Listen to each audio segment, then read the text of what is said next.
Greetings, everyone, and welcome back to Patriot to the Core podcast. I appreciate you joining me. I am Thad Forrester, and since it is Memorial Day, I want to read a few excerpts from a book about someone that I want to recognize today for Memorial Day. I'll provide a little bit of commentary as I go. As the situation started heating up, a tick call was sent to the task force at Fob Tarankout at approximately 1300 hours. A pair of AH-64D Longbow Apache helicopter crews responded and set out on a direct 20-minute flight to Mark's team, roughly 7 kilometers southwest of Fob Cobra. Upon arrival, they checked in with Jag-28. I think you know where this is going now. Mark told the flyers that his team of U.S. Special Forces troops and Afghan National Army commandos had taken small arms fire from a large Kalat structure approximately 150 meters to his southeast. The pilot of the lead bird reported, "As the low bird aircraft in the flight of two Apaches, I descended to approximately 200 feet above ground level to fix the forward line of troops. Through ground signals, I fixed Jag-28's position and then stepped to Able 12E, who was another dismounted element, and Bravo 05, the mounted element where George was located, operating on the left and right flanks of Jag-28 respectively." By the way, I changed all these team names, so the Able and Bravo, that's just made up for the book. Back to it. After fixing all positions, Jag-28 informed my flight that his team was going to move south and clear the Kalat where he had previously taken fire. My team requested that he mark the structure to ensure my aircraft had eyes on the correct Kalat. Jag-28 fired in a 40mm red smoke grenade round, which landed slightly in front of the structure, confirming that my team did indeed have our sensors on the correct objective. Mark's team, consisting of 10 to 15 Afghan National Commandos, moved south at the same time to two other dismounted element, Able 12E, and 20 to 30 Afghan National Army soldiers, followed by a parallel and southerly course. This enabled them to support Mark's team and cover their left flank. George and his group maintained an elevated supporting position to Mark's right flank. Back to the words of the pilot. "As the low bird, I moved my aircraft in an east to west fashion at roughly 200 feet above ground level, back and forth from Able 12E's position to Jag-28's position. This enabled me to maintain situational awareness on their progress, while my wingman, the high bird, held a higher orbit around the entire objective area. As Jag-28 moved upon the Kalat structure, which he was about to clear, he contacted us and stated he was preparing to enter." So, by the way, you've got two teams here. You've got Mark's team and you've got George's team, and they're not too far apart, but George was the JTAC for his team and Mark was the JTAC for his. And the high bird that is mentioned here, this is going to be Matthew Longenacre. These are not Matthew's words here, but he's the one mentioned in the last paragraph I just read. And Matthew is a friend of the family's. Now, back to it. "At this moment, my aircraft observed Afghan National Police moving 10 to 15 military-age males toward the rear of the Kalat structure, which we surmised to be in action to move back the local populace that had been moved out of the area during the clearing operation. The Kalat structure was a large rectangular dwelling oriented west to east with a courtyard at its most westerly side and another at its most easterly side, partially obscured by large hardwood double canopy trees with living areas centrally located within the structure. It was at this easterly side that ANP, Afghan National Police, trafficked their populace back into the community, traveling in an obscured canal system adjacent to the easterly wall of the subject building.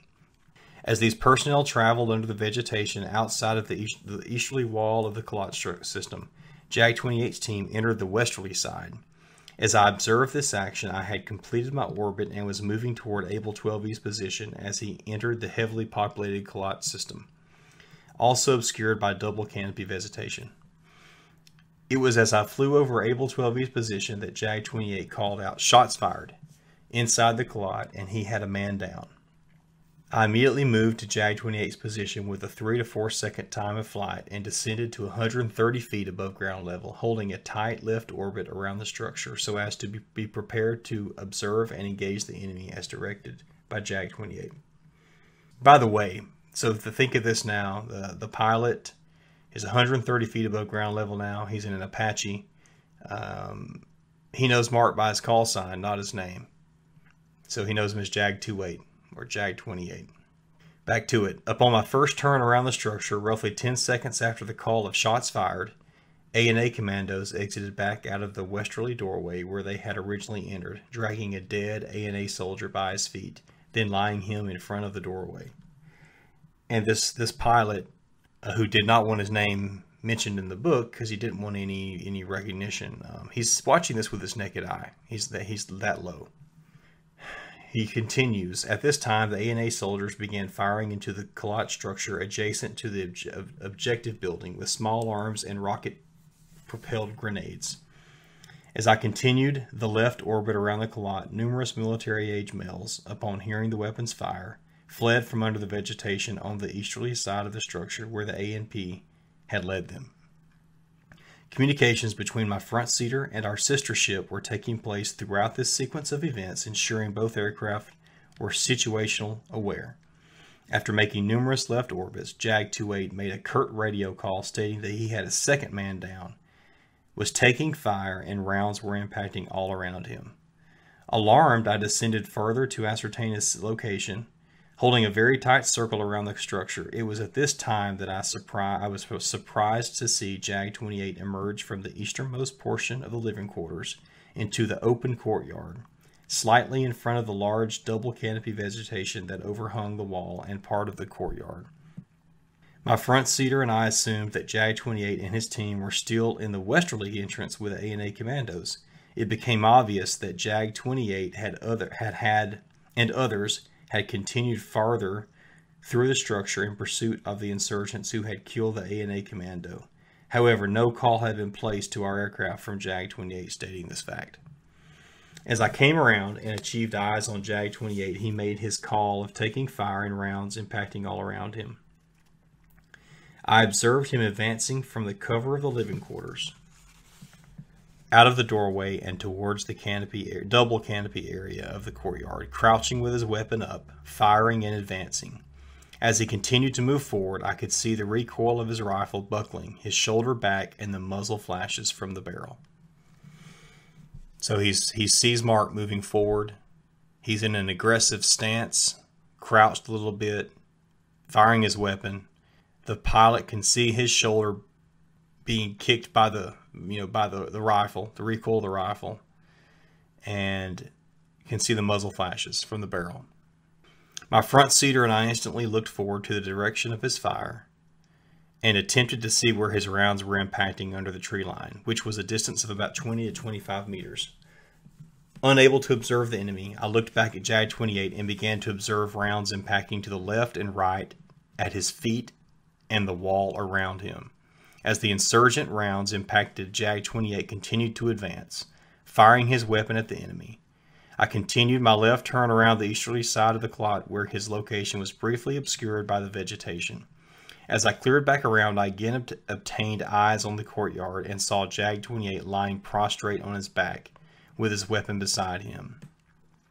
Shocked at what had happened, I continued around once again and was able to see another U.S. soldier on his back beneath an archway directly under the double canopy vegetation in front of where Jag-28 had fallen. My front seater and I determined that the insurgent fire had come from the roof of the clot where the enemy was fully obscured by the hardwood branches and overhanging the courtyard. As I came around again, I called out four insurgents, fleeing the eastern side of the clot from underneath the double canopy trees, armed with AK-47s. I immediately called this out to my front seater and made a transmission to my wingman stating that I had armed military-age males fleeing the site. I was so low at this time that as I passed the enemy in orbit from roughly 80 feet away, they turned and looked from the clot structure they had just left to determine the noise behind them.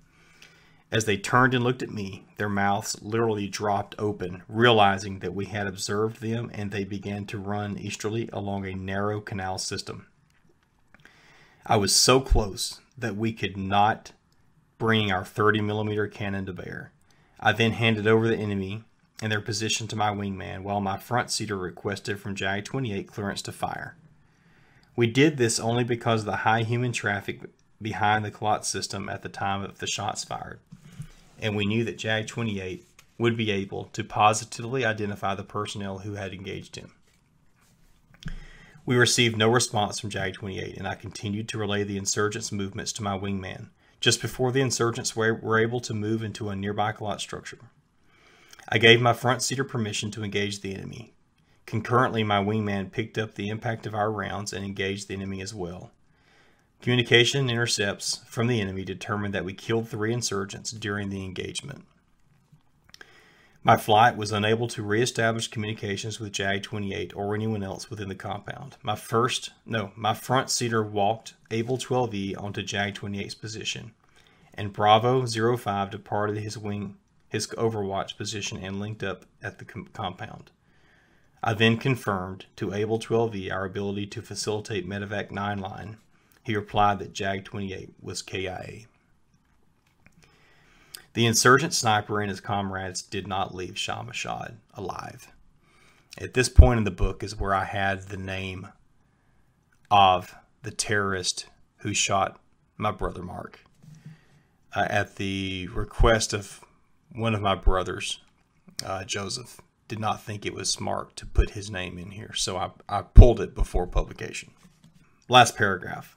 As a senior AH-64D Longbow Apache aviator, rated as pilot in command and qualified as air mission commander, I have never witnessed such an act of heroism in my 3 years of fighting in combat. I have over 2,700 hours total time, with 1,500 hours of combat time in both Iraq and Afghanistan. My only regret is that I was unable to prevent JAG-28's death. I will carry that burden indefinitely.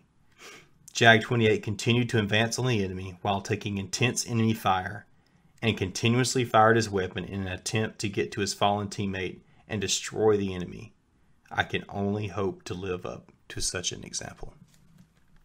And that is from the book My Brother in Arms, about the exceptional life of Mark Andrew Forrester, United States Air Force combat controller, authored by yours truly. So I wanted to read a section from that book for this Memorial Day. That's from chapter 12, titled He Was Ready.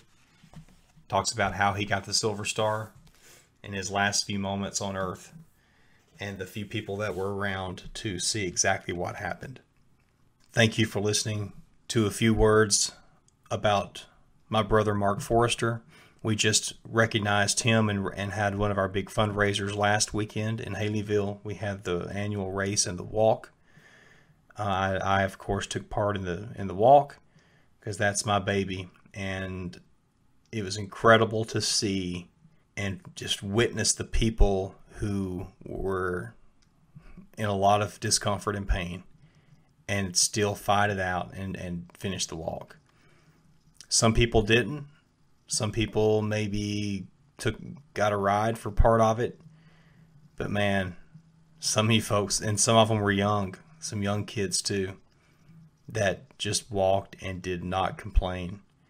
There was one young lady who was probably 16 who wants to be a Marine, and she her feet were in bad shape, but the girl never let up, ever. She got her feet taken care of by one of our professional blister guys at Stop 2, and she never drug. She was never lagging back behind, ever. She didn't stop. That says a lot about her.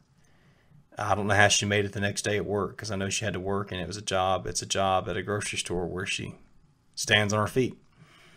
I saw some young kids under 12 that did it, and it's incredible. It's incredible to see so many people do something hard. We had people of all ages, so it's a very uplifting event, even though it's draining. The sun, it was very sunny. The sun didn't let up there until the end, and I'll share a video of the flags that we were given there to walk the last few hundred yards, and the nice breeze we finally got at the end only. The sun didn't the clouds didn't come in until last few miles of the walk. But we had a great experience, and I really appreciate everyone who came and took part in the JAG 28 birthday walk. We'll do it again next year, of course. We do it every year. I think it was a good one. It was really good. We stayed together. We had a few people drop out, but they needed to. And usually I don't encourage anybody to quit anything, but for this walk, if people are dragging too far behind, I will encourage some people to quit. And it needed to happen because we need to stay together. Hope you have a great Memorial Day and are able to remember the many, or one person, however many it is, someone who fought for our freedoms. And I'm forever indebted to all those thousands and thousands and thousands of people, and especially to my little brother Mark for his commitment to serve and protect, to fight evil, to recognize his mission on earth and to accomplish it, and to take joy in his job. Mark loved what he was doing, and no matter the circumstance, he didn't let someone else take the joy from his job. He loved it, and I think he was made for it. And I think he did his part in helping send many terrorists to meet their maker.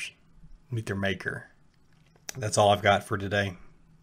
Enjoy your ice cream and enjoy your steak or your burgers. And please tune back in. I am not doing my podcast as regular as I was. I will probably talk more about that in another episode, but I still have some great guests lined up. It's just I don't know when I'll get to them. So thank you for all your support. Really appreciate you.